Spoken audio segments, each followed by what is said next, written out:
ತಮ್ಮೆಲ್ಲರಿಗೂ ನನ್ನ ಹೊಸ ಯೂಟ್ಯೂಬ್ ಚಾನಲ್ ಪವರ್ ಪ್ಲಾಂಟ್ ಬೇಸಿಕ್ಸ್ಗೆ ಹಾರ್ದಿಕ ಸ್ವಾಗತವನ್ನು ಕೋರ್ತೇನೆ. ಈ ಚಾನಲ್ನ ಓಪನ್ ಮಾಡುವ ಉದ್ದೇಶ ಏನಂದರೆ, ತಮ್ಮೆಲ್ಲರಿಗೂ ನಾನು ಬಾಯ್ಲರ್ ಹಾಗೂ ಟರ್ಬೈನ್ ಬಗ್ಗೆ ಟೆಕ್ನಿಕಲ್ ಎಕ್ಸ್ಪ್ಲನೇಷನ್ ಹಾಗೂ ಆಪರೇಷನ್ ಆ್ಯಂಡ್ ಮೇಂಟೆನೆನ್ಸ್ ಬಗ್ಗೆ ತಿಳಿಸ್ಕೊಡ್ತೇನೆ. ನನ್ನ ಈ ಚಾನಲ್ನಿಂದ ತಮ್ಮೆಲ್ಲರಿಗೂ ಹಾಗೂ ಫೀಲ್ಡ್ನಲ್ಲಿ ಆಪ್ರೇಟ್ ಮಾಡುವಂಥ ಆಪ್ರೇಟರ್ಗಳಿಗೆ, ಇಂಜಿನಿಯರ್ಸ್ಗಳಿಗೆ, ಎಲ್ಲ ಟ್ರೈನಿಂಗ್ ಇಂಜಿನಿಯರ್ಸ್ಗಳಿಗೆ, ಟೆಕ್ನಿಷಿಯನ್ಸ್ಗಳಿಗೆ ತುಂಬ ಉಪಯುಕ್ತ ಮಾಹಿತಿ ದೊರಕಲಿದೆ. ಹಾಗೂ ನನಗೆ ಪ್ರೋತ್ಸಾಹ ಕೊಡಿ, ನನ್ನ ಚಾನಲನ್ನು ಸಬ್ಸ್ಕ್ರೈಬ್ ಮಾಡಿ, ಲೈಕ್ ಮಾಡಿ. ನಿಮಗೇನಾದರೂ ಡೌಟ್ ಇದ್ದರೆ ದಯವಿಟ್ಟು ನನಗೆ ಕಮೆಂಟ್ ಮಾಡಿ. ಓಕೆ ಸ್ನೇಹಿತರೆ, ಬನ್ನಿ ನನ್ನ ಮೊದಲನೇ ಟಾಪಿಕ್ ಪವರ್ ಪ್ಲ್ಯಾಂಟ್ ಅರೇಂಜ್ಮೆಂಟ್ಸ್ ಬಗ್ಗೆ ತೋರಿಸ್ಕೊಡ್ತೀನಿ ನಿಮಗೆ. ಇದು ನಾನು ಒಂದು ಲೇಔಟನ್ನು ಹಾಕಿದ್ದೀನಿ. ಇದರಲ್ಲಿ 4 ಮೇನ್ ಇಕ್ವಿಪ್ಮೆಂಟ್ಸ್ ಇದ್ದಾವೆ. ಒಂದು ಬಾಯ್ಲರ್ ಫೀಡ್ ಪಂಪ್ ಇದೆ, ಒಂದು ಬಾಯ್ಲರ್ ಇದೆ, ಒಂದು ಟರ್ಬೈನ್ ಇದೆ, ಅದರ ಜೊತೆಗೆ ಕಪಲ್ ಆಗಿರೋದು ಗೇರ್ ಬಾಕ್ಸ್ ಮತ್ತು ಜನರೇಟರು, ನೆಕ್ಸ್ಟ್ ಕಂಡೆನ್ಸರ್ ಆಗಿ ಇಲ್ಲಿ ನಾನು ತೋರಿಸ್ಕೊಟ್ಟಿದ್ದೀನಿ. ಇವಾಗ ನಾನು ನಿಮಗೆ ಫಸ್ಟ್ ಬಾಯ್ಲರ್ ಫೀಡ್ ಪಂಪ್ ಇತ್ರನ ಸ್ಟಾರ್ಟ್ ಮಾಡ್ತೀನಿ.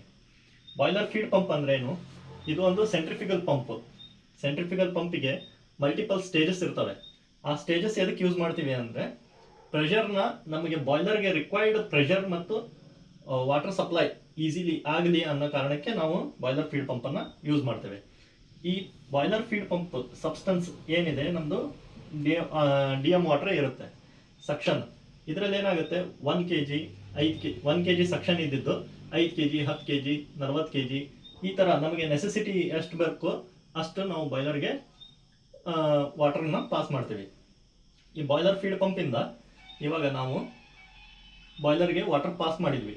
ನೆಕ್ಸ್ಟ್ ಇಲ್ಲಿ ಏನಾಗಬೇಕು, ನಮಗೆ ಸ್ಟೀಮ್ ಜನರೇಟ್ ಆಗಬೇಕು. ಸ್ಟೀಮ್ ಜನರೇಟ್ ಆಗಲಿಕ್ಕೆ ಏನು ಬೇಕು?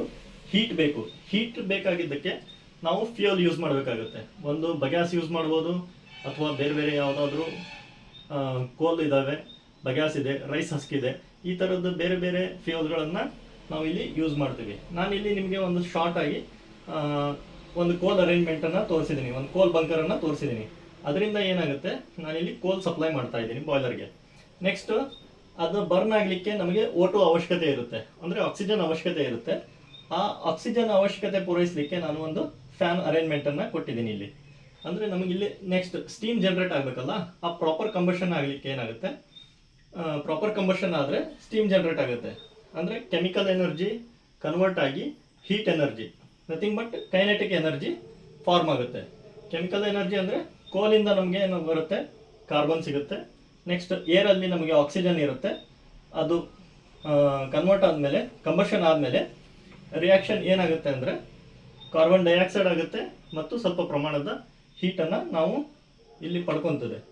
ಇಲ್ಲಿ ವಾಟರ್ ಇದ್ದಿದ್ದು ಇಲ್ಲಿ ಸ್ಟೀಮ್ ಆಯಿತು ಅಂದರೆ ಅದು ಲೇಟೆಂಟ್ ಹೀಟ್ ಯುಟಿಲೈಸ್ ಮಾಡಿಕೊಂಡು, ಲೇಟೆಂಟ್ ಹೀಟ್, ಸೆನ್ಸಿಬಲ್ ಹೀಟ್ ಅಂತ 2 ಥರದ ವಿಧಗಳು ಇರ್ತವೆ. ಸೆನ್ಸಿಬಲ್ ಹೀಟಲ್ಲಿ ಏನಾಗುತ್ತೆ, ಜಸ್ಟ್ ನಾವು ಹೀಟ್ ಮಾಡಿದರೆ ಯಾವುದೇ ಸಬ್ಸ್ಟೆನ್ಸ್ ಇರಲಿ ಅದು ತನ್ನ ಫೇಸನ್ನು ಚೇಂಜ್ ಮಾಡ್ಕೊಳ್ಳಲ್ಲ. ಬಟ್ ಲೇಟೆಂಟ್ ಹೀಟಲ್ಲಿ ಏನಾಗುತ್ತೆ, ತನ್ನ ಫೇಸನ್ನು ಚೇಂಜ್ ಮಾಡ್ಕೊಳ್ಳುತ್ತೆ. ಈಗ ವಾಟರ್ ಇದ್ದಿದ್ದು ಸ್ಟೀಮ್ ಆಯಿತು, ಈ ಥರ ತನ್ನ ಫೇಸನ್ನು ಚೇಂಜ್ ಮಾಡ್ಕೊಳ್ಳುತ್ತೆ. ಇಲ್ಲಿ ಹೈ ಪ್ರೆಷರ್ ಮತ್ತು ಟೆಂಪ್ರೇಚರ್ ಇರೋಂಥ ಸ್ಟೀಮನ್ನು ಟರ್ಬೈನಿಗೆ ಕೊಡ್ತೇವೆ. ಟರ್ಬೈನಲ್ಲಿ ಯಾವ ಥರ ಅರೇಂಜ್ಮೆಂಟ್ ಇರುತ್ತೆ ಅಂದರೆ, ಒಂದು ಫಿಕ್ಸ್ಡ್ ಬ್ಲೇಡ್ ಇರುತ್ತೆ, ಒಂದು ರೊಟೇಟಿಂಗ್ ಬ್ಲೇಡ್ ಇರುತ್ತೆ. ಆ ರೊಟೇಟಿಂಗ್ ಬ್ಲೇಡ್ಗೆ ನಮ್ಮ ಹೈ ಪ್ರೆಷರ್ ವಿತ್ ಟೆಂಪ್ರೇಚರ್ ಇರೋಂಥ ಸ್ಟೀಮ್ ಇಂಪಿಂಜ್ ಆದ ತಕ್ಷಣ ಏನಾಗುತ್ತೆ, ಟರ್ಬೈನ್ ಫುಲ್ ಸ್ಪೀಡಲ್ಲಿ ರೊಟೇಟ್ ಆಗಲಿಕ್ಕೆ ಸ್ಟಾರ್ಟ್ ಆಗುತ್ತೆ. ಆ ಟರ್ಬೈನಿಗೆ ನಾವು ಗೇರ್ ಬಾಕ್ಸನ್ನು ಕಪಲ್ ಮಾಡಿದ್ದೀವಿ. ಅದರದ್ದು ಸ್ಪೀಡ್ ಕಂಟ್ರೋಲ್ ಮಾಡಿಕೊಂಡು ಟಾರ್ಕನ್ನು ರೈಸ್ ಮಾಡುತ್ತೆ. ಟಾರ್ಕ್ ರೈಸ್ ಮಾಡಿ ನೆಕ್ಸ್ಟ್ ಈ ಗೇರ್ ಬಾಕ್ಸಿಗೆ ಜನರೇಟರ್ನ ಕಪಲ್ ಮಾಡ್ಕೊಂಡಿದ್ದೀವಿ. ಆ ಜನರೇಟರಲ್ಲಿ ಏನಾಗುತ್ತೆ, ನಮ್ಮ ಎಲೆಕ್ಟ್ರಿಸಿಟಿ ಮ್ಯಾಗ್ನೆಟಿಕ್ ಫ್ಲಕ್ಸ್ ಕ್ರಿಯೇಟ್ ಆಗುತ್ತೆ.